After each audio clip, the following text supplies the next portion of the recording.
మల్లమ్మ రండి, మీ బియ్యం తీసుకోండి.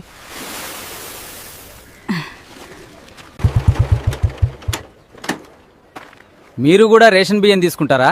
ఏం బావా, నేనెందుకు తీసుకోకూడదు? నీకేమైంది బావా? 10 ఎకరాల ఆస్తుంది, కొడుకు అమెరికాలో ఉద్యోగం చేస్తున్నాడు.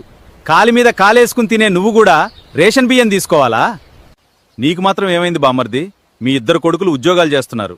ఒకరికి లండన్ సంబంధం చేశావు. నీకు 10 ఎకరాల భూముంది. నువ్వు మాత్రం రేషన్ తీసుకోవడం లేదా? బావా, ఇక్కడ నిల్చున్న వాళ్లలో ఎంతమంది నిజంగా అర్హులో చెప్పు. ఇదిగో ఈ అక్క కొడుకు ప్రభుత్వ ఉద్యోగి, నెలకు 80,000 రూపాయలు జీతం. అయినా ఇప్పటికీ తెల్ల రేషన్ కార్డే వాడుతున్నారు. ఇదిగో వీడికి 3 ఎకరాల పొలం ఉంది. కొడుకు సాఫ్ట్వేర్ ఉద్యోగం చేస్తూ నెలకు 1,00,000 రూపాయలు సంపాదిస్తున్నాడు. అయినా సిగ్గు లేకుండా ప్రభుత్వం ఇచ్చే ఇంటికి దరఖాస్తు చేసుకున్నాడు. మంజూరు కూడా అయింది. మీలాంటి వారే ముందుగా ప్రభుత్వ పథకాల కోసం ఎగబడతారు. అర్హులైన వారికి మరికి పథకాలు వచ్చే అవకాశమే ఉండదు. ఇంకా మా దరిద్రం ఏంటంటే గ్రామంలో పెద్దలు మీరే, పేదలు కూడా మీరే. అర్హులైన పేదలను గుర్తించడంలో ప్రభుత్వాలు ఇప్పటికీ విఫలమవుతూనే ఉన్నాయి. దానికి గ్రామస్థాయిలో రాజకీయ కారణాలు, అధికార దుర్వినియోగం వంటి ఎన్నో కారణాలుండొచ్చు. నా భారతదేశంలో ఇంకో 1000 ఏళ్లైనా పేదవాడ పేరుతోనే రాజకీయం కొనసాగుతుంది.